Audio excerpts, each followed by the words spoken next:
नमस्कार, आप देख रहे हैं विंध्या टाइम्स। आज के इतिहास के एक नए एपिसोड के साथ हाजिर हुए हैं और आपके साथ मैं श्रेया।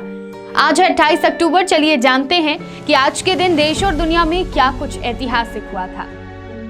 आज ही के दिन 1726 में लंदन में जोनाथन स्विफ्ट द्वारा लिखित और बेंजामिन मोटे द्वारा प्रकाशित गुलिवर ट्रेवल्स का प्रकाशन किया गया था।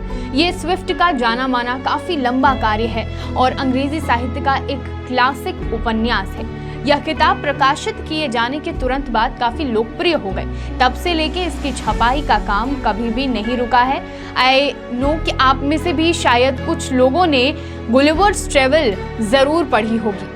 आज ही के दिन 1791 में फ्रांस में महिलाओं के अधिकारों का घोषणा पत्र और महिला नागरिक का प्रकाशन हुआ।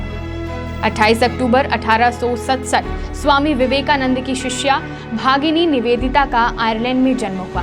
भारत में आज भी जिन विदेशियों पर गर्व किया जाता है उनमें भागिनी निवेदिता का नाम सबसे पहले आता है, जिन्होंने न केवल भारत की आजादी की लड़ाई लड़ने वाले देशभक्तों की खुलेआम मदद की, बल्कि महिला शिक्षा के क्षेत्र में भी महत्वपूर्ण योगदान दिया।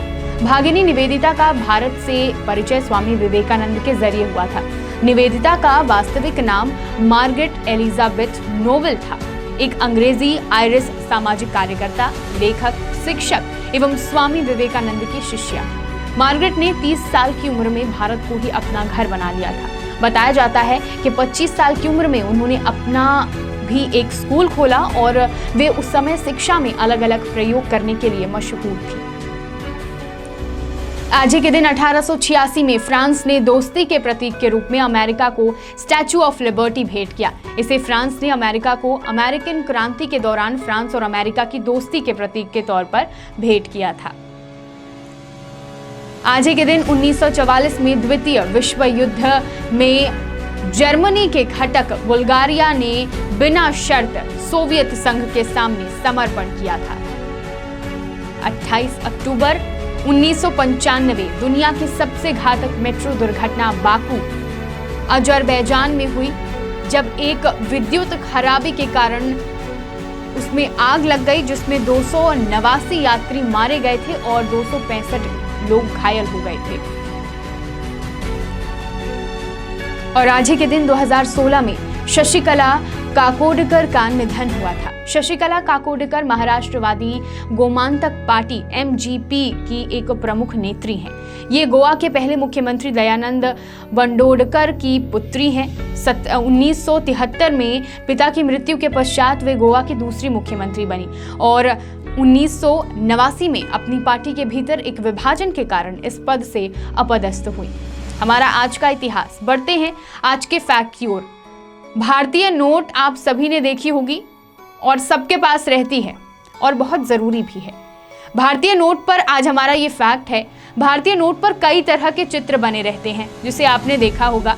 इसमें इंसान, जानवर, प्रकृति और आजादी से जुड़ी तस्वीरें छपी होती हैं। 20 रुपए के नोट पर अंडमान आइलैंड, 10 रुपए के नोट पर हाथी, गेंडा और शेर, 100 रुपए के नोट पर पहाड़ और बादल, 500 रुपए के नोट पर आजादी के आंदोलन से जुड़ी 11 मूर्ति की तस्वीर छपी होती है। भारतीय नोट में हिंदी और अंग्रेजी के अलावा 15 भाषाओं का इस्तेमाल होता है। इसमें असमी, बंगाली, गुजराती, कन्नड़, कश्मीरी, कोंकणी, मलयालम, मराठी, नेपाली, उड़िया, पंजाबी, संस्कृत, तमिल, तेलुगु और उर्दू में उसकी कीमत लिखी होती है। वैसे तो भारत में नोट जारी करने का अधिकार रिजर्व बैंक ऑफ इंडिया का होता है, लेकिन 1 रुपए का नोट वित्त मंत्रालय जारी करता है। इसके अलावा इस पर RBI गवर्नर की जगह वित्त सचिव का सिग्नेचर होता है। भारत के अलावा इंडोनेशिया, मॉरिशस, नेपाल, पाकिस्तान, श्रीलंका की भी करेंसी रुपए ही है। बढ़ते हैं आज के सवाल की ओर, लेकिन उससे पहले उन 4 विजेताओं के नाम देखिए जिन्होंने कल के सवाल में सबसे तेज और सही उत्तर दिया था। अब आता है मेरा आज का सवाल। मेरा आज का सवाल है, हाल ही में किस देश ने नो मास्क नो सर्विस नीति को लागू कर दिया है? आपके ऑप्शन है भारत, बांग्लादेश, चीन या फिर रूस। सही आंसर जानने के लिए और कल का इतिहास जानने के लिए कल का एपिसोड देखना बिल्कुल ना भूलें। बहुत बहुत धन्यवाद।